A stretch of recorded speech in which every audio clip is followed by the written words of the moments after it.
D G I S P R نے جو کہا کہ جو 9 مئی ہے اس کے حوالے سے موقف میں تبدیلی نہیں آئی، اس سے وہ جو ایک صورتحال پیدا ہوئی تھی عمران خان صاحب کے اس بیان کے بعد، لگتا یہ تھا کہ شاید کوئی برف پگھل گئی ہے یا پھر مذاکرات کا سلسلہ پاک فوج اور پاکستان تحریک انصاف کے درمیان ہو سکتا ہے۔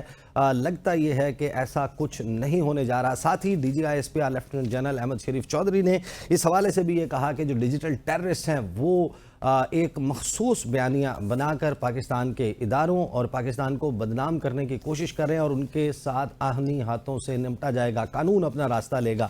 کیا کہا D G I S P R نے، سنیے۔ یہ جو ڈیجیٹل دہشت گرد باہر بیٹھ کے بات چیت کرتے ہیں، بے ضمیر لوگ ہیں جو چند پیسوں کی خاطر اپنی ریاست، اپنے اداروں اور اپنے عوام کے خلاف پروپیگنڈا کرتے ہیں۔ اگر اتنی ہی پیسہ ہے، اتنی ہی کوارڈینیشن ہے، اتنی ایکسیس ہے تو یہ محنت کریں بیانیہ بنانے کے لیے، ایک رائزنگ پاکستان کے لیے۔ وہاں بیانیہ یہ نہیں بنایا جا رہا، وہاں بیانیہ بنایا جا رہا ہے، پیسہ لگایا جا رہا ہے کہ پاکستان کی معیشت کی مدد نہ کی جائے۔ کہ جو جھوٹ ہے، پروپیگنڈا ہے، میڈیا میں بھی کسی حد تک، لیکن بہت حد تک سوشل میڈیا میں یہ بہت زیادہ کیا جاتا ہے۔ فیک نیوز ڈالی جاتی ہیں، غلط تصویریں ڈالی جاتی ہیں، ڈاکٹر امیجز ڈالے جاتے ہیں، عوام کے ذہن میں کنفیوژن ڈالی جاتی ہے، سب کچھ سامنے ہو رہا ہے۔ لیکن قانون اس کے اگینسٹ اپنا رستہ اس طرح نہیں بنا رہا۔ تاہم جو افواج پاکستان ہے وہ اس معاملے کو بہت سیریس لیتی۔ اس لیے جو بھی شخص، چاہے وہ ملک میں ہو چاہے وہ ملک سے باہر ہو، کسی رتبے پہ ہو، کسی عہدے پہ ہو، وہی اس کا مقام ہو، اگر وہ افواج پاکستان کے خلاف پروپیگنڈا کرتا ہے، عوام اور افواج کے درمیان خلیج پیدا کرتا ہے، فیک نیوز میں انوالڈ ہوتا ہے، تو فوج اس کے خلاف ضروری قانونی کارروائی کرے گی۔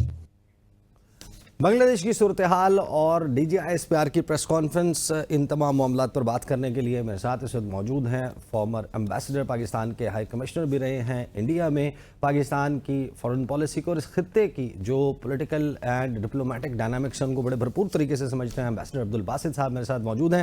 باسط صاحب، بنگلہ دیش میں جو کچھ ہوا، حسینہ واجد کی حکومت، یہ تو وہ ماڈل تھا، یہ کہا جاتا تھا ترقی کرنی ہے تو یہی ماڈل ہے، حسینہ واجد، آرمی، ادارے، سب کچھ ساتھ۔ یہ عوام نے کیا کیا ان کے ساتھ؟ Thank you Isa for having me on your show. دیکھیے، پچھلے کتنی سالوں سے شیخ حسینہ پولیٹیکل جو لینڈ اسکیپ ہے بنگلہ دیش کا، اس پہ رول کر رہی ہیں، اور میرے خیال میں یہی سب سے بڑی ان کی ایکلس ہیل جسے ہم کہتے ہیں وہ ثابت ہوئی، کیونکہ وہ ایک اتھارٹیرین مائنڈ سیٹ کے ساتھ رول کر رہی تھیں، جہاں انہوں نے بنگلہ دیش نیشنلسٹ پارٹی کی لیڈر خالدہ ضیاء کو کئی سالوں سے نظر بند رکھا ہوا ہے، وہاں پھر جماعت اسلامی کو بھی انہوں نے بین کر دیا۔ تو جو جمہوری رویے ہوتے ہیں، جو کسی بھی جمہوریت سے ہم توقع رکھتے ہیں اس کی، وہ شاید ہمیں نہیں نظر آئے۔ گو کہ اکنامیکلی بنگلہ دیش نے بہت اچھا طریقے سے پرفارم بھی کیا، لیکن ایک سیاسی سفوکیشن آپ کو ان کے پورے نظام میں نظر آتی ہے، اور اسی وجہ سے بی این پی نے پچھلے 3 الیکشنز میں حصہ ہی پارٹیسپیٹ ہی نہیں کیا، اور ان کا مطالبہ یہی تھا کہ جب تک ایک نیوٹرل سیٹ اپ کے تحت انتخابات نہیں ہوتے ہم انتخابات میں پارٹیسپیٹ ہی نہیں کریں گے۔ تو میرا خیال میں یہ ساری کیمولیٹ کا ایفیکٹ ہے، اور پھر جب یہ کوٹا سسٹم کے بارے میں، یہ جو مکتی بہانیوں کو کوٹا سسٹم، ان کو جابز اور ان کی فیملی کے لیے جابز، جب یہ سارے ایک شروع ہوئے ڈیمانسٹریشنز اور 300 بندوں کی ہلاکت، یہ بہت بڑا نقصان تھا۔ اگر یہ نہ ہوتا، تھوڑا بہت ریسٹرینٹ معاملہ ہوتا تو شاید بات یہاں تک نہ پہنچتی، لیکن یہ جو 300 طلباء اس میں ساری مہم میں جہاں بھاگ ہوئے، اس نے میرے خیال میں چیزوں کو آؤٹ آف کنٹرول کر دیا شیخ حسینہ کے لیے۔ گویا پولیٹیکلی اگر ہینڈل نہ کیے جائیں معاملات تو اس نہج پر بھی پہنچ سکتے ہیں۔ باسط صاحب، آپ اقوام عالم کی اور مختلف ادوار میں جو تحریکیں چلائی گئی ہیں، ان کا جو رپل ایفیکٹ ہوتا ہے، یعنی کہ ایک لہر اٹھتی ہے پھر وہ ویو کیسے ٹریول کرتی ہے، اس تمام کو بھی آپ سٹڈی کرتے ہیں۔ مجھے یہ بتائیے کہ جس طریقے سے اب وینزویلا میں صورتحال ہے، نکولس میڈورو کے خلاف سراپا احتجاج ہیں، ایڈمنڈو گونزالز اور ان کے حامی، اور امریکہ بھی ان کی پشت پناہی کر رہا ہے، بیکنگ کر رہا ہے، عوام وہاں پر موجود ہے، یہ رپل ایفیکٹ ٹریول بھی کر سکتا ہے کسی اور ملک میں، فار ایگزامپل وینزویلا میں؟ وینزویلا میں تو ڈیمانسٹریشن کافی عرصے ہو رہے ہیں، کیونکہ وہاں بھی جو مدورو کی انتخابات ہوئے اس کو اپوزیشن نے تسلیم کرنے سے انکار کر دیا۔ پریسائسلی یہی ایگزیکٹلی ہوا جب جنوری میں بنگلہ دیش میں انتخابات ہوئے تو یو ایس نے خاص طور پہ اور باقی بھی کچھ ویسٹرن ممالک نے ان انتخابات کو ماننے سے انکار کر دیا تھا شیخ حسینہ کے، اور کویسچنز ریز کیے تھے، بڑے سیریس کویسچنز کیے. جو آؤٹ کم ہوا ہے ہمیں اسی وجہ سے ہم دیکھتے ہیں کہ شیخ حسینہ بہت نالاں بھی تھی امریکہ کی جانب سے. تو اس کا ریپل ایفیکٹ ہو سکتا ہے دنیا بھر میں، لیکن ہر ملک کی اپنی اپنی خاص سچویشن ہوتی ہے، اور اسی کے حوالے سے ہی کچھ کہا جا سکتا ہے. اگر خاص ملک کو آپ ڈسکس کرتے ہیں، وینیزویلا میں تو بڑے عرصے سے یہ معاملات چل رہے ہیں، اور وہاں پہ چونکہ اکنامک سچویشن بھی اس طرح نہیں ہے، حالانکہ oil one of the largest oil producing countries, 304 ارب بیرل کروڈ ریزروز رکھنے والا ملک، اس کو گھٹنوں پر امریکہ نے بٹھایا ہوا ہے. تو یہ مجھے یہ بتائیے، پاکستان بھی ایک مخصوص سیاسی صورتحال سے گزر رہا ہے، اور آپ نے مینشن کیا کہ بنگلہ دیش میں جو کوٹا سسٹم ہے وہ اتنا بڑا معاملہ نہیں تھا، پولیٹیکلی ہینڈل کیا جاتا، اور اس میں ایک ڈکٹیٹوریل مائنڈ سیٹ کے ساتھ نہ چلا جاتا تو شاید ہینڈل کیا جا سکتا تھا. تو یہاں پر جو مذاکرات ہیں، کیا آپ کو نہیں لگتا کہ حکومت نیڈز ٹو انڈرسٹینڈ دس کہ بہت سارے معاملات ہیں ان کو سافٹلی یا پولیٹیکلی بھی ہینڈل کیا جا سکتا ہے؟ بالکل کیا جا سکتا ہے، کچھ بہتر طریقے سے کیا جا سکتا ہے. اور ہر چیز میں اگر آج ہمارے ہاں بھی سیاسی ہیجان یا خلجان کی صورتحال ہے، تو ہمارے ہاں تو میں سمجھتا ہوں کہ مسائل زیادہ گمبھیر ہیں. ہمارے ہاں تو جو دہشت گردی نے پچھلے کچھ مہینوں سے سر اٹھا رکھا ہے، جس طریقے سے ہمارے ٹی ٹی پی ایکٹیو ہے یہاں پہ، افغانستان کے ساتھ جس طرح ہمارے تعلقات کی نوعیت ہے، پھر بھارت کے ساتھ جو ہماری ایک ہاسٹیلیٹی چل رہی ہے، تو ہمیں تو زیادہ کیئرفل ہونا چاہیے میں سمجھتا ہوں. اور میں امید کرتا ہوں کہ جو ہمارے کرتا دھرتا ہیں، جو لوگ اقتدار میں ہیں، وہ اس بات کو سمجھیں گے اور کوئی مزید پاکستان کو اس طرف نہیں دھکیلیں گے جہاں ہمیں یہ خدا نخواہ مدہن، جہاں ہمیں ایسی صورتحال کا سامنا کرنا پڑے جہاں سے چیزیں irretrievable ہو جاتی ہیں. انشاءاللہ لیٹس ہوپ کہ تھنگز ول گیٹ بیٹر. لیکن جہاں تک بنگلہ دیش کا تعلق ہے، اس میں اگر آپ دیکھیے تو اس وقت بھی بھارت کا جو میڈیا ہے، اور بھارت خود بہت پریشان ہے کہ کس طرح اس صورتحال کو ہینڈل کرے، کیونکہ وہاں بھی یہ توقع نہیں رکھ رہے تھے کہ صورتحال اس طرح اس تیزی کے ساتھ بگڑے گی. اور چونکہ انہوں نے شیخ حسینہ میں بہت انویسٹ بھی کر رکھا ہے، تو ان کے لیے بھی ایک سچویشن تو کریٹ ہوئی ہے.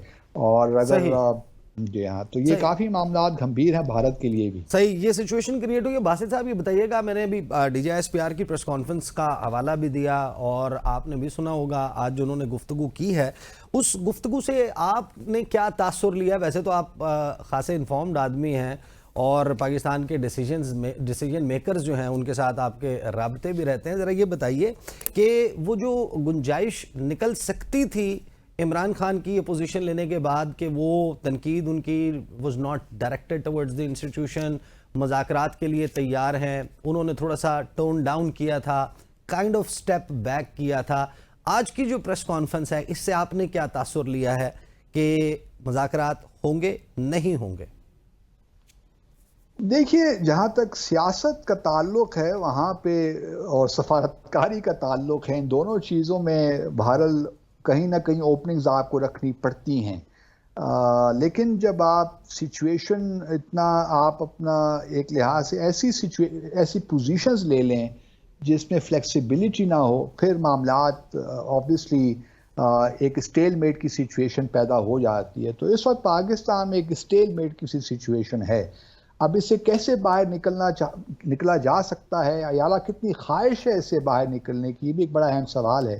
کیونکہ کچھ لوگوں کا خیال ہے کہ پاکستان ایک اسٹیبلٹی کی طرف آہستہ آہستہ جا رہا ہے، یہاں پہ انویسٹمنٹ بھی آ رہی ہے، کرنٹ اکاؤنٹ ڈیفیسٹ کم ہوا ہے، شاید ہماری ایکسپورٹس ہی بڑھنا شروع ہو جائیں. تو اکنامک چیلنجز اگر ہم نے ہینڈل کر لیے تو اس سے شاید سیاسی صورتحال بھی ٹھیک ہو جائے گی. تو شاید ہمیں اتنا زیادہ ضرورت نہیں پڑے گی کہ ہم پی ٹی آئی کے ساتھ کوئی نیگوسیشنز کریں. یہ ایک ویو پوائنٹ ہے، and I do not know کہ کس حد تک یہ ویلڈ ہے. لیکن بہرحال جو ایک اوور آل ایک پولیٹیکل ایٹماسفیئر انوائرمنٹ اس ملک میں ہے، اور جو چیلنجز ہمیں درپیش ہیں، میں سمجھتا ہوں کہ ہمیں ریکنسلیشن کی جانب جانا چاہیے. اور میں آپ کے پروگرام میں شو میں پہلے بھی کئی بار کہہ چکا ہوں کہ جب سیاست ریاست کے مفادات پہ براہ راست اس کو ٹارگٹ کرے تو اس سیاست کا بھی فرینکلی اسپیکنگ کوئی فائدہ نہیں ہوتا. کوئی فائدہ نہیں ہوتا. بہت بہت شکریہ امبیسڈر عبدالباسط ہمارے ساتھ موجود. لیں گے بریک کے بعد واپس آئیں گے. سیکرٹری جنرل پاکستان پیپلز پارٹی پارلیمنٹیرین جناب نیئر حسین بخاری صاحب ہمارے ساتھ موجود ہوں گے. وہ کیوں مشورہ دیتے ہوئے نظر آ رہے ہیں کہ اگر حکومت خطرہ محسوس کر رہی ہے وزیر اعظم ایڈوائس بھیجیں, اسمبلی تحلیل کریں, نئے انتخابات کریں. کیا چل رہا ہے پس پردہ, بات کرتے ہیں آفٹر دا بریک.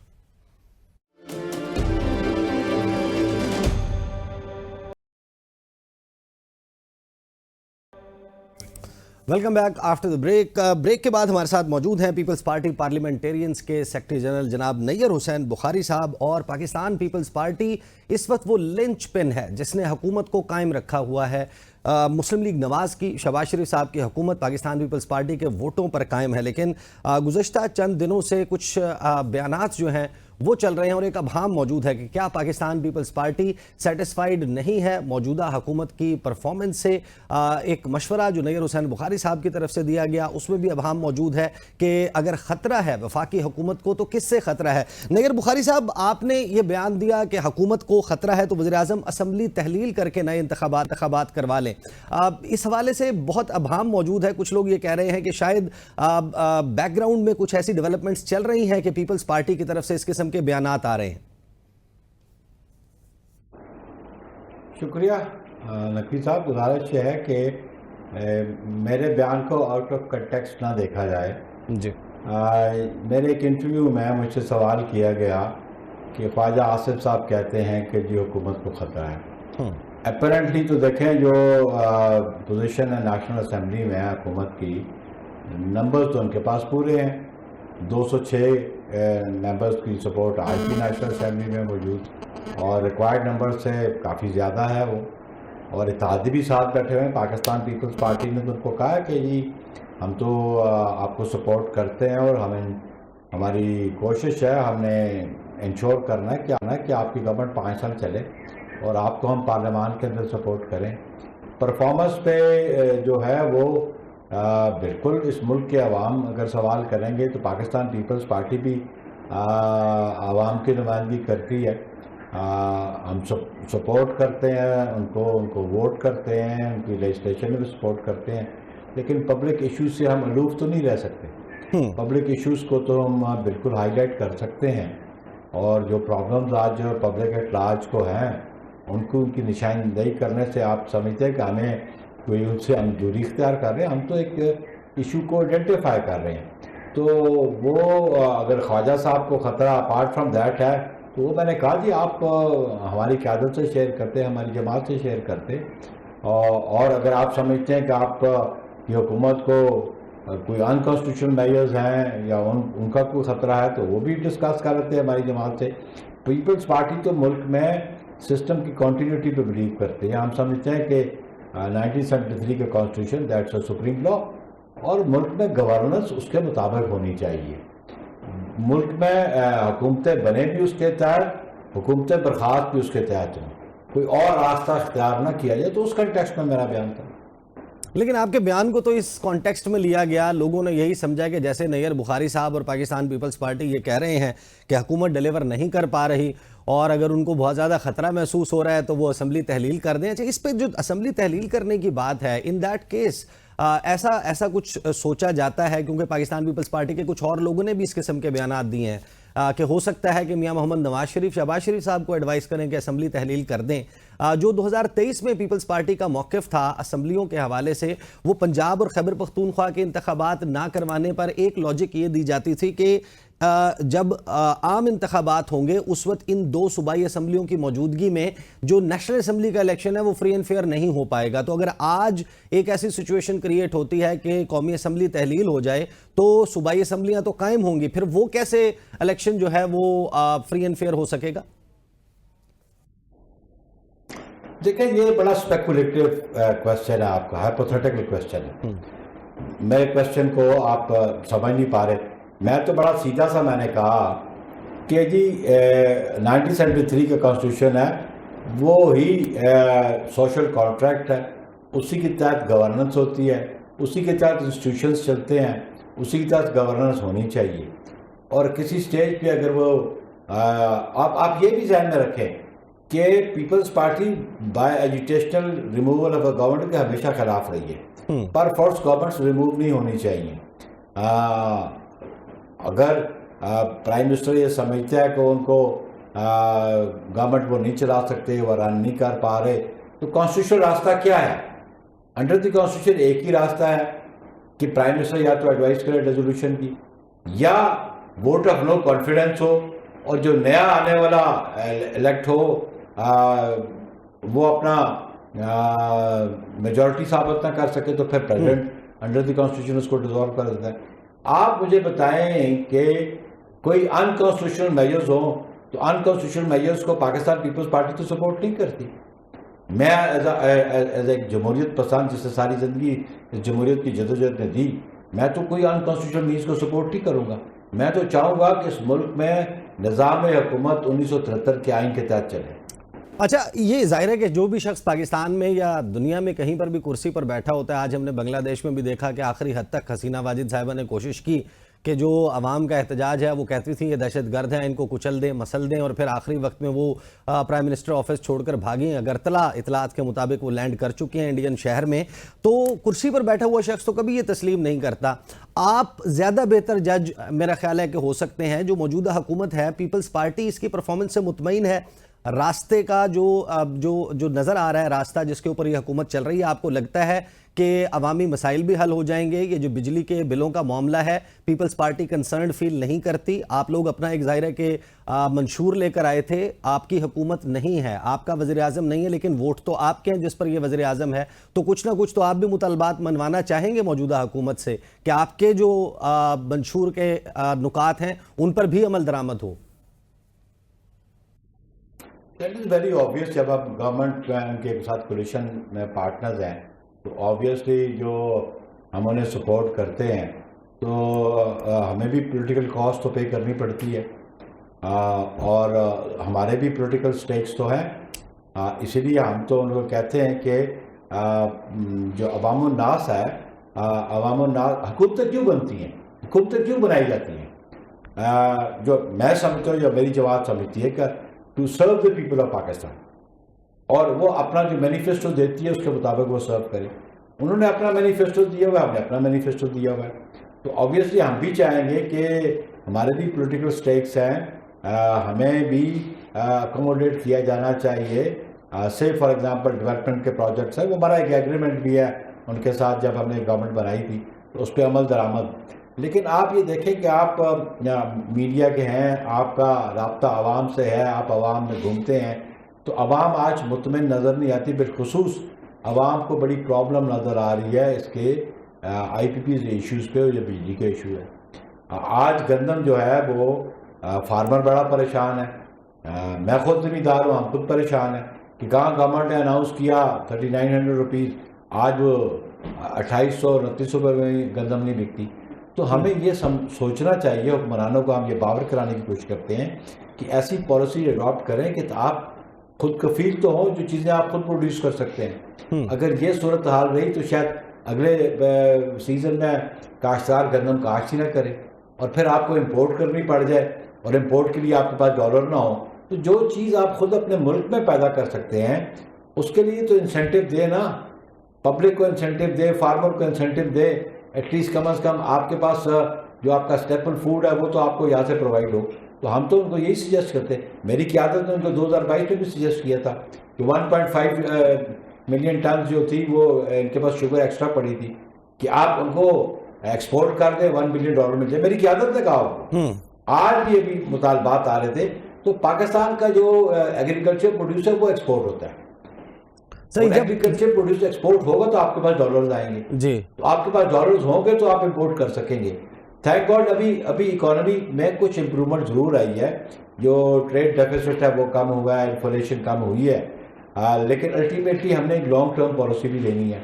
اور میں سمجھتا ہوں کہ 70% پاپولیشن ہماری دیہات میں رہتی ہے، اور 70% پاپولیشن کو اس کو بینیفٹ دیں، not at the cost of 30% population. Obviously 30% آپ کی اربن پاپولیشن ہے، لیکن آپ صرف بینیفٹ اربن پاپولیشن کو دیں. دیکھیے آج زمیندار پریشان ہے. آپ نے ٹھیک ہے اربن پاپولیشن میں چپاتی 15 روپے کی کر دی، لیکن یہ چپاتی 15 روپے کی اگلے دسمبر کے بعد آپ کو ملے گی؟ صحیح. یا یہ چپاتی آپ اگلے مئی میں مینیج کر سکیں گے؟ آپ کے پاس اتنی کراپس ہو سکے گی یا فارمر کو اتنا انسینٹیو ہوگا کہ وہ ویٹ کو کلٹیویٹ کرے؟ بخاری صاحب کسانوں کی آپ نے بات کر دی. سیلریڈ کلاس جتنی بھی ہے، جو تنخواہ دار طبقہ ہے، وہ اپنے طور پر رو رہا ہے. وہ کہہ رہے ہیں کہ ٹیکسز میں بے پناہ اضافہ ہو گیا ہے، جو تنخواہوں میں اضافہ ہوا ہے اس کا کوئی فرق ہی نہیں پڑا. مہنگائی کا عالم اپنی جگہ ہے، بجلی کے بلوں میں جو لوگ ہیں وہ چلا رہے ہیں. اس ساری صورتحال میں آپ حکومت جو ہے وہ یہ کہتی ہے، احسن اقبال صاحب کا کل بیان آیا کہ جو جس کے پاس سلوشن ہے وہ آ جائے، حکومت بیٹھ کر ان سے بات کرنے کے لیے تیار ہے بجلی کے بلوں کے معاملے پر. تو یہ حکومت میں جو آئے ہیں یہ کہتے تھے کہ 17 روپے یونٹ ہے، 12 پر کس طریقے سے آئے گا، وہ 17 سے 70 پر چلا گیا. تو پیپلز پارٹی ابھی تک کم از کم یہ نہیں سمجھتی، آپ کی بات سے میں یہ سمجھاؤں کہ جہاں پر آپ حکومت کا کندھا جھنجھوڑیں، ان کو کہیں کہ اس وقت صورتحال ناک کے قریب پانی پہنچ چکا ہے عوام کے. یہی تو بات ہم نے کہی، یہی بات تو ان کو ہم سمجھانے کی کوشش کی. ہم نے کہا کہ یہ آپ کی ذمہ داری ہے کہ آپ ڈیلیور کریں. امپرومنٹ بالکل آئی ہے. یہ تو آپ کہتے ہیں کہ آپ کی ایکسپورٹس بڑھی ہیں، آپ کا ٹریڈ ڈیفیسٹ میں کمی آئی ہے، بیلنس آف پیمنٹ آپ کی بہتر ہوئی ہے. تو یہ علادین کا چراغ تو ہے نہیں کہ ایک دم سے، لیکن آپ دیکھیں جب سے گورنمنٹ انسٹال ہوئی ہے امپرومنٹ تو آئی ہیں، لیکن الٹیمیٹلی وہ جو بیک لاگ تھا اس سے نکلنے کی کوشش تو کی جائے گی. اور ہم یہ سمجھتے ہیں کہ اگر احسن اقبال صاحب نے کہا کہ ہمیں وہ بتا دیں، تجویز دے دیں، لیکن میں یہ کہتا ہوں سے فار ایگزامپل کہ آپ مجھے بتا دیں کہ اگر گورنمنٹ یہ امپرومنٹ نہیں لا پا رہی تو what is the solution? You suggest نا کیا سولوشن ہے؟ سرمایہ کاری لانی ہے اس ملک میں، معیشت کا پہیہ چلانا ہے، بزنس مین کو کانفیڈنس دینا ہے. ہم نے تو یہ سنا ہے ابھی چین کے وزیر فار انٹرنیشنل ڈپارٹمنٹ کے جو وزیر ہیں لی جن چاؤ، انہوں نے پاکستان میں بیٹھ کر پاکستانی حکومت کو اور پولیٹیشنز کو کہا کہ آپ کے 2 مسئلے ہیں، ان کو درست کر لیں، سرمایہ کاری بھی آ جائے گی، ملک بھی ترقی کرنے لگ جائے گا. ایک ہے سیاسی استحکام اور دوسرا ہے سیکیورٹی صورتحال. آپ کو نہیں لگتا کہ حکومت وقت کی ذمہ داری ہے کہ وہ سیاسی استحکام کے لیے اب ماحول بنائے؟ راجہ پرویز اشرف صاحب نے سجیسٹ کیا کہ مذاکرات کا دروازہ کھولیں. پیپلز پارٹی اس میں کیا کردار ادا کر سکتی ہے؟ زرداری صاحب کیا رول پلے کر سکتے ہیں؟ بلا شبہ زرداری صاحب ایک پولیٹیشین ہے، ان کے پاس ایک ویژن ہے. اور اب زرداری صاحب نے جب اس اسمبلی کا آغاز ہوا تو اس وقت بھی کہا اور مل کے بیٹھتے ہیں. 2018 میں بھی عمران خان کو کہا کہ آئیں چارٹر آف اکانومی کرتے ہیں، مل کے بیٹھتے ہیں. تو ہم آج بھی پاکستان پیپلز پارٹی یہ سمجھتی ہے کہ ڈائلاگ کے ذریعے ایشوز کو ریزالو کیا جائے. تنازعات کھڑنے سے ایشوز ریزالو نہیں ہوتے بلکہ ایشوز اور بڑھتے ہیں. تو پیپلز پارٹی شورلی اور ہم سمجھتے ہیں، لیکن ایک سین ایٹیچیوڈ بھی تو اڈاپٹ کرنے کی ضرورت ہے نا. پیپلز پارٹی تو کہتی ہے بیٹھے، لیکن ایک جماعت کا سربراہ وہ انپریڈکٹیبل ہے، ایک دن ایک بات کرتا ہے، دوسرے دن دوسری بات کرتا ہے، اور وہ گفت و شنید کرنے کو تیار نہیں. تو پھر کس سے گفت و شنید کی جائے؟ جو اس قسم کا سٹبن ایٹیچیوڈ رکھتے ہو، پالیٹکس میں سٹبن ایٹیچیوڈ نہیں ہوتے، ایڈامنٹ نہیں ہوتے. پالیٹکس میں نیگوسیشن ہوتی ہے، ڈائلاگ ہوتا ہے. وہ یہ آرگومنٹ دیتے ہیں، وہ یہ آرگومنٹ دیتے ہیں کہ ان کے پاس طاقت نہیں ہے. نون لیگ کی جو حکومت ہے ان کے پاس چونکہ طاقت نہیں، ان سے بات کرنے کا کوئی فائدہ نہیں ہے. آپ سمجھتے ہیں کہ شہباز شریف از a powerful prime minister? Mohsin Naqvi صاحب جو ہیں وہ کابینہ میں موجود ہیں. ابھی محمد علی صاحب کو جو نگران وزیر تھے توانائی کے، ان کو وزیر مملکت یا معاون خصوصی بنا دیا گیا. جو حکومت کے فیصلے ہیں وہ بار بار چیخ کر یہ بتاتے ہیں کہ ہاں شاید ہمارے پاس اتنی طاقت نہیں ہے جتنی ایک انڈیپینڈنٹ پاورفل گورنمنٹ کے پاس ہوتی ہے. دیکھیں جی، گورنمنٹ کو اسٹرینتھن کس نے کرنا ہے؟ پبلک نے کرنا ہے نا، پولیٹیشنز نے کرنا ہے. آپ سول سپرمیسی کی بات کرتے ہیں تو آپ خود سول سپرمیسی سے بھاگ رہے ہیں. آپ کہتے ہیں میں فوج سے بات کرنا چاہتا ہوں. آپ اپنا موقف بھی تو دیکھ لیں. میں بات نہیں کرنا چاہتا. پھر اگر ان سے بات کرنا چاہتا ہے پھر یہ کیوں ڈنڈورا پیٹتے رہے کہ ہم سول سوورنٹی میں بلیو کرتے ہیں. تو سویلینز نے ہی اس ملک کے مسائل کو بیٹھ کے حل کرنا ہے, کیونکہ آئین یہ بات کہتا ہے کہ یہ حکمرانی کا اختیار عوام کے منتخب نمائندوں کو ہے. تو آپ وہ اور پھر ایک دن ایک لمحے ایک اتھارٹی دیتے ہیں, پھر وڈرا کر لیتے ہیں, پھر ایک سے بات کرنا کو کہتے ہیں, دوسرے سے انکار کر دیتے ہیں. تو یہ پولیٹیکل ایٹیچیوڈ نہیں ہے. یہ یو ٹرن کا ایٹیچیوڈ یہ پاکستان میں کوئی اسٹیبلٹی نہیں لائے گی. پاکستان میں اسٹیبلٹی نہیں آئے گی. پاکستان پیپلز جاتے جاتے وقت کم رہ گیا, مجھے یہ بھی بتا دیجئے کہ پیپلز پارٹی کو بظاہر لگتا یہ ہے کہ مسلم لیگ نون نے بالکل ہی فار گرانٹڈ لیا ہوا ہے. زرداری صاحب پنجاب کا دورہ کرتے ہیں, مریم نواز صاحبہ ان کو ریسیو کرنے نہیں جاتی. پنجاب میں جو سپیس آپ مانگ رہے ہیں وہ آپ کو نہیں دے رہے. دوسری طرف آپ لوگ کی کوئی مجبوری نظر آتی ہے کہ جیسے آپ لوگ اس تمام رویے کے باوجود ان کی سپورٹ قائم رکھنے کے لیے آپ کو شاید کوئی مجبوری ہے. ایوان صدر میں وہ کہتے ہیں کہ جناب صدر صاحب نے تو ہمارے ساتھ ان کی طرف سے بڑا گرین سگنل ہے آرٹیکل 6 کی کارروائی کے حوالے سے, آرٹیکل 17 کے تحت پابندی لگانے کے حوالے سے. آپ کی پارٹی کہتی ہے ہمیں اعتماد میں ہی نہیں لیا. تو نون لیگ آپ کو اتنا فار گرانٹڈ کیوں لے رہی ہے؟ دیکھیں جی, بات فار گرانٹڈ نہیں ہے. میں نے عرض کیا نا, آغاز میں بھی کہا کہ ہم تو چاہتے ہیں کہ ہمارا یہ نظام حکومت چلتا رہے, پارلیمان چلتی رہے, عوام کو موقع ملتا رہے اپنے منتخب نمائندے اقتدار میں لانے کے لیے, یا اپوزیشن میں وزارت میں بیٹھے وہ اپنے نمائندے منتخب کر سکیں. جو ہمارا ڈفرینس آف اوپینین ہے وہ میڈیا کی زینت ہم نہیں بنانا چاہتے, کیونکہ ہم کولیشن میں ہیں اور ہم ان کے ساتھ بیٹھ کے بات کرتے ہیں. ان کی جماعت اگر ہمارے ساتھ ان کی وفود آ کے ملتے ہیں یا ان کے نمائندے ملتے ہیں, میری قیادت کے ساتھ ملتے ہیں, میری قیادت کے نمائندوں سے ملتے ہیں, یہ بات یہ ایسے ایشوز ہیں کہ جو میڈیا پہ ڈسکس ہونے کی ضرورت نہیں ہے. یہ گورننس کی باتیں ہیں, وہ ایگریمنٹ جو ہے اس کی باتیں ہیں, تو وہ ہم سیٹل کرتے رہیں گے. لیکن میں ذاتی طور پہ سمجھتا ہوں کہ پیپلز پارٹی اگر تعاون کا ہاتھ انیشیٹو نہ لیتی تو آج پارلیمان کا جو وجود ہے یہ نظر نہ آتا. آج جو سول گورنمنٹس انسٹال ہوئی ہیں, یہ گورنمنٹ رن کی جا رہی ہیں, یہ آپ کو نظر نہ آتی. تو پیپلز پارٹی کا جو ہے انیشیٹو جو ہے وہ اس ملک کے میں جمہوریت اور جمہوری نظام کے لیے. صحیح. فائنلی بس مجھے یہ بتا دیجئے کہ ابھی چند دن پہلے عمران خان کی طرف سے اڈیالہ جیل میں جو ٹاک ہوئی اس میں کچھ شرائط رکھی گئیں مذاکرات کے حوالے سے, اور اس میں ایک بات انہوں نے کی کہ نئے انتخابات کی طرف بڑھا جائے. 8 فروری کے انتخابات نے بلا شبہ, آپ بھی کہتے ہیں کہ ہم نے بڑی ریزرویشنز کے ساتھ اس کے نتائج کو قبول کیا ہے. صورتحال جو 8 فروری سے پہلے تھی اس سے زیادہ عدم استحکام ہمیں آج نظر آتا ہے. تو کیا یہ جو سجیشن ہے کہ ایک فریش مینڈیٹ اور فریش الیکشنز اس کی طرف جا سکتا ہے, کیا ایسی کوئی پاسبلٹی پیپلز پارٹی سوچ رہی ہے کہ ایسا بھی ہو سکتا ہے؟ دیکھیں جی, بات یہ ہے کہ آج 1973 کا آئین آپریٹو ہے نا, ان ایگزسٹنس ہے, انسٹیٹیوشن اس کے مطابق چل رہے ہیں, اس کے مطابق آ کے بات کرے. اگر اس کے پاس اسٹرینتھ ہے تو ڈیزالو کر, وہ لو کانفیڈنس لے کے آ جائے, حکومت بنا لے, حکومت بنا کے انتخابات کے لیے ایڈوائس دے دے کہ نئے انتخابات ہوں, لیکن آئین کے دائرہ کار میں رہ کے بات کرے نا.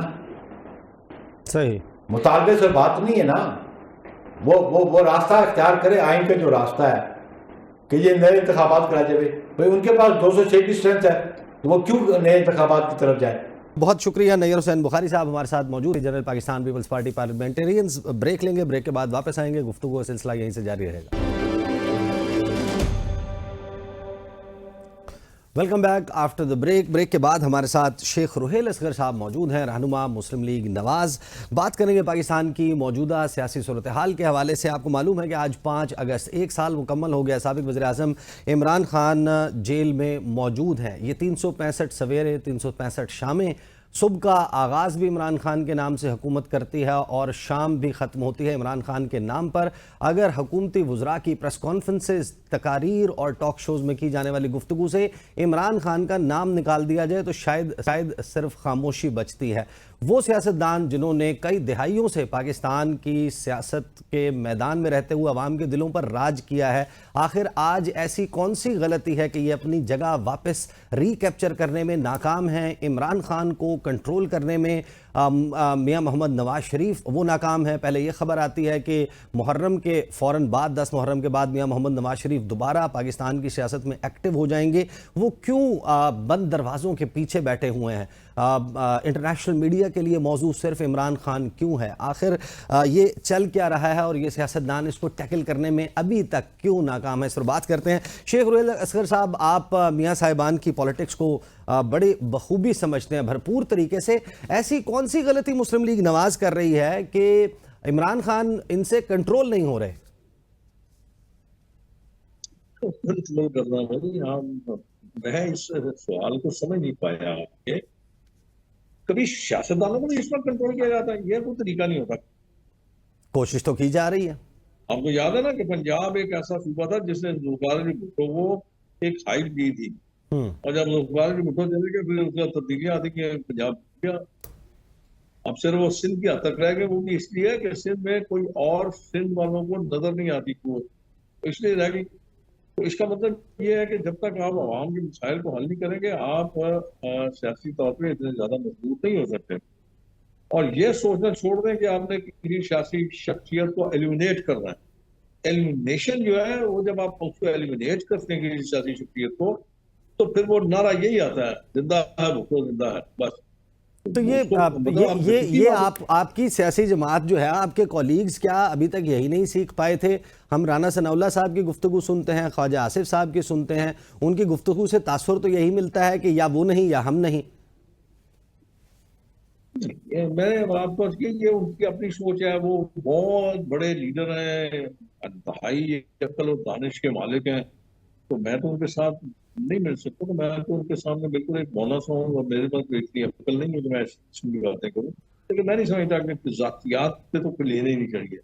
یہ جو آپ لفظ استعمال کر رہے ہیں، میرے خیال شاید یہ انہوں نے کہے نہیں، لیکن آپ بھاورتن استعمال کر رہے ہیں۔ میں آپ کو ایگزیکٹ کوٹ بتا دیتا ہوں، رانا ثناء اللہ صاحب نے کہا کہ یہ اب سیاست نہیں ہے، یہ تو لڑائی ہے، اور لڑائی اور جنگ میں یہ نہیں دیکھا جاتا کہ کیا آئینی ہے، کیا غیر آئینی، کیا قانونی ہے، کیا غیر قانونی۔ جو ہتھیار اس کے ہاتھ آئے گا وہ ہم پر چلائے گا، جو ہتھیار ہمارے ہاتھ آئے گا ہم اس پر چلائیں گے۔ یہ ایگزیکٹ لفظ بلفظ میں آپ کو بتا رہا ہوں ان کی گفتگو۔ میری سوچ تھوڑی مختلف ہے۔ آپ کے پاس اختیار ہے، آپ چلا سکتے ہیں اختیار۔ آپ مہنگائی ختم کر دیجئے، آپ لوگوں کو صحت اچھی مہیا کر دیجئے، آپ لوگوں کو پینے والا پانی آپ اچھا مہیا کر دیجئے، آپ لوگوں کے لیے تعلیم اچھی کر دیجئے، آپ غربا ماسکین کو نوکری کے مواقع فراہم کر دیجئے۔ اس سے بڑا اور کیا آپ کو کسی کے ساتھ اختیار استعمال کر سکتے ہیں؟ یہ انتہائی بہترین ہتھیار ہے۔ جب آپ استعمال کر لیں گے تو آپ دیکھیں گے کہ آپ کے لیے لوگ ہاتھ اٹھا کے، جھولی اٹھا کے دعا مانگیں گے، اور اگر آپ یہ سب کچھ نہیں کریں گے پھر یہی دعا اور یہی ہاتھ اور یہی جھولی آپ کے لیے بد دعائیں مانگے گی۔ صحیح۔ تو شیخ صاحب، اب یہ جو بات چل رہی تھی کہ میاں صاحب ایکٹیو ہو جائیں گے، تو میاں صاحب ابھی تک آپ کے خیال میں کیوں 28 مئی کو وہ مسلم لیگ نون کے صدر بن گئے؟ صدر بننے کے بعد ان کو شاید جتنا ایکٹیو ہونے کی ضرورت ہے وہ تو بالکل ہی ایکٹیو نظر نہیں آ رہے، اس کی کیا وجہ ہے؟ نہیں تو بالکل پیورلی یہ جو سوال ہے نا، یہ تو آپ میاں صاحب سے کر سکتے ہیں، وہ ان سے کیجیے، میں آپ کے بہاف پہ تو نہیں کر سکتا، اس لیے میں ان کا اسپوکس مین نہیں ہوں۔ ہاں اگر انہوں نے مجھے اپنا اسپوکس مین مقرر کیا ہوتا تو پھر مطلب آپ کو ان سے پوچھ کے آپ کو بیان دیتا کہ وہ کس وجہ سے اس وقت خاموش ہیں، کیا کب اور کس وقت وہ ایکٹیو ہو جائیں گے۔ انٹل لیٹلی آپ کی ملاقات، ظاہر ہے کہ لندن میں تو بھی ہم نے دیکھا کہ آپ میاں صاحب سے گئے تھے، ملاقات کی تھی، آپ ان کا مزاج بڑے حد تک سمجھتے ہیں۔ ہمارے خیال میں تو آپ کے تعلقات ایسے رہے ہیں شریف خاندان کے ساتھ۔ تو موجودہ صورتحال میں اگر مین بندہ جس کے نام پر پارٹی ہے وہی منظر نامے سے غائب ہو جائے گا، میں آپ سے تھوڑا سا اختلاف کروں گا۔ تعلق سیاسی لوگوں کے ساتھ تعلق جو ہوتا ہے نا، وہ بس موقع پہ ہی ہوتا ہے۔ میں اگر پارلیمنٹ کا رکن ہوتا تو میرا بہت قریبی تعلق ہوتا، کیونکہ اب میں پارلیمنٹ کا رکن نہیں ہوں، میرا ووٹ نہیں ہے، اور میں کوئی اتنا قابل آدمی بھی نہیں ہوں، میں کوئی انجینئر یا ڈاکٹر بھی نہیں ہوں، تو میری ان کو ضرورت ہو تو مسئلہ یہ ہے کہ اب یہ فیصلہ تو انہوں نے خود کرنا ہے کہ انہوں نے آگے آ کے کیا کرنا. ہاں یہ کہہ سکتے ہیں کہ بیماری کی وجہ سے, کچھ علیل ہونے کی وجہ سے میرے خیال میں شاید وہ تھوڑا سلو ہو گئے ہیں. یہ بھی وجہ ہو سکتی ہے. اب یہ ویسے وہ خود ہی بات کر سکتے ہیں, وہ خود ہی بات کر سکتے ہیں. اچھا آپ اگست 2023 تک تو آپ ممبر بھی تھے, آپ کا ووٹ بھی تھا, آپ کابینہ میں بھی بیٹھتے تھے. جو شہباز شریف صاحب کی ڈیسیجن میکنگ ہے, یا جو پی ڈی ایم کی پہلی حکومت اور اب جو موجودہ حکومت ہے, اس کی ذرا ڈیسیجن میکنگ کے بارے میں ہمیں سمجھائیں کہ یہ کیا مجبوری ہے مسلم لیگ نون کی. ابھی وزیر خزانہ جو ہے وہ مسلم لیگ نون کا کوئی ہارڈ کور ورکر نہیں ہے. وزیر داخلہ, یہ دو سب سے امپورٹنٹ محکمے ہیں, وہ محسن نقوی صاحب ہیں. ابھی توانائی کا معاملہ, بجلی اور پانی کا معاملہ, اس پر ایک اور نگران رہے محمد علی صاحب, ان کو نوٹیفیکیشن کر دیا کہ وہ معاون خصوصی ہوں گے. یہ کون سی مجبوریاں ہیں کہ یہ سب کچھ کرنا پڑ رہا ہے؟ کبھی کبھی آپ اچھے لوگوں کو کرائے میں بھی لے لیتے ہیں نا, یا کانٹریکٹ میں رکھ لیتے ہیں کہ یار یہ کیونکہ کافی عقلمند لوگ ہیں, بڑے شعور والے لوگ ہیں, تو ان کو کانٹریکٹ پہ رکھو. اب ان کا کانٹریکٹ کب ایکسپائر ہوتا ہے یہ اب مسلم لیگ نون کا وزیر اعظم یہ بتا سکتے ہیں آپ کو. کانٹریکٹر شہباز شریف صاحب خود ہیں؟ جی کانٹریکٹر شہباز شریف صاحب خود ہیں یا شہباز شریف خود کانٹریکٹ پر ہیں؟ دستخط تو اسی کے ہیں نا جی, ان کے وہ جو نوٹیفیکیشن ہے شہباز کے دستخط ہے اس کے نوٹیفیکیشن میں, وہ چاہے وزیر داخلہ ہو یا وہ وزیر خزانہ ہو یا کوئی بھی ہو, دستخط تو وزیر اعظم کے ہوتے ہیں. صحیح. اچھا فائنلی مجھے یہ بتا دیں, میاں محمد نواز شریف صاحب کے حلقے کے حوالے سے پتن کی رپورٹ بھی آپ کی نظر سے گزری ہوگی. آپ لاہور کے رہنے والے ہیں, لاہور کے لوگوں کو بھی سمجھتے ہیں, یہاں پر ظاہر ہے کہ آپ بیوروکریسی اور ان کے ساتھ بھی آپ کی اچھی سلام دعا ہے. یہ جو پارٹی کے صدر اور قائد, ان کی اپنی سیٹ کا اس برے طریقے سے مشکوک ہو جانا ہے, یہ کتنا ڈیمیجنگ ہے, اور اس کو کلیئر اپ کیوں نہیں کر رہی مسلم لیگ نون کہ اپنے فارم 45 لہرا دیں, میڈیا کے سامنے لے آئیں, یا کم از کم ٹریبونل میں رکھ دیں. یاسمین راشد سے نہیں ہارے وہ خاتون جو جیل میں موجود ہے. میں اپنی گزارش ہوں, یہاں پہ ہمارے موضوع میں بڑی بہتر بہت دفعہ یہ بات کہہ سکتا ہوں کہ تنقید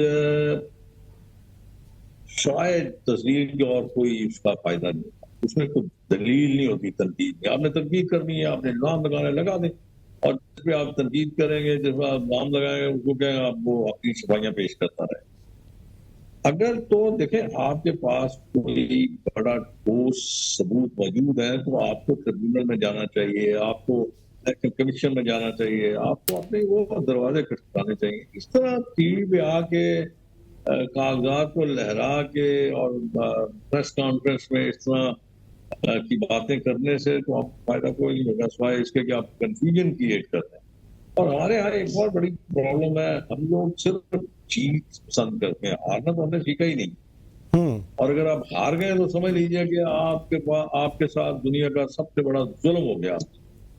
تو بابا 2 اگر 3 الیکشن لڑ رہے ہیں, ایک ہی نہیں جیتے, باقی تو نہیں جیتیں گے, باقی تو ہاریں گے نا. نہیں, کوئی سیاستدان یہی کر سکتا ہے کہ وہ اپنے فارم 45 سامنے رکھ دے گا, ٹریبونل میں چلا جائے گا, اور ٹریبونل میں جب وہ گئے ہیں تو حکومت جو ہے وہ آرڈیننس لا رہی ہے, قانون سازی کر رہی ہے کہ جو ٹریبونل بن گئے ہیں ان کو تبدیل کیا جا سکے, ریٹائرڈ جج کو اب لگایا جا سکے. تو ظاہر ہے کہ اس سے نظر تو یہی آتا ہے. دوسری طرف حکومت اپنے فارم 45. میاں صاحب آپ کی کیا انفارمیشن ہے, میاں صاحب اپنا حلقہ جیتے ہیں نہیں جیتے؟ میں وہ اس حلقے میں تھوڑی رہتا ہوں, یا میں اس حلقے سے تھوڑی الیکشن لڑا ہوں. میں تو اپنے الیکشن میں مصروف تھا, مجھے کیا پتا ہے, میری جانے بلا. اب یہ جو آپ یہ بات کر رہے ہیں میاں نواز شریف کے حلقے کی, تو میاں نواز شریف کا وبائی حلقہ ہے, لوگ اس سے پیار کرتے ہیں. یار آپ کیسی باتیں کرتے ہیں؟ وہ پیار جو ہے وہ جو ہمارے سامنے فارم 45 کیونکہ نون لیگ نے نہیں رکھے, اس وجہ سے ظاہر ہے کہ سوالات کی نوعیت ایسی ہوتی ہے, وہ فارم 45 پہ نظر نہیں آیا. میں وہ کہہ رہا 45 رکھ لیں, 46 رکھ لیں, 47 رکھ لیں, 50 رکھ لیں, پتہ نہیں کیا یار, کیا آپ سیاست کرتے ہیں. پر جو اس وقت اس سے زیادہ جو اہم چیز ہے وہ ہے اس ملک کے حالات, اس ملک کے عوام کے حالات, اس کی طرف توجہ دیں. آپ اس کو چھوڑ دیں, اب کیا ہوا کیا نہیں ہوا, اگلے الیکشن پھر دیکھ لیجیے گا. بہت بہت شکریہ. ہمارے ساتھ شیخ روحیل اصغر صاحب مسلم موجود تھے.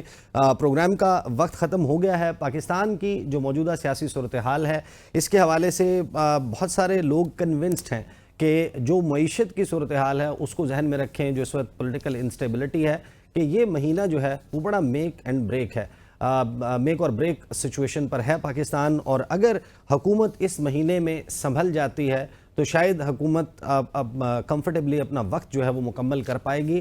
ادروائز صورتحال جو ہے وہ شاید حکومت کے ہاتھ سے نکل جائے. اب تک کے لیے اتنا ہی. اجازت دیجیے. اللہ حافظ.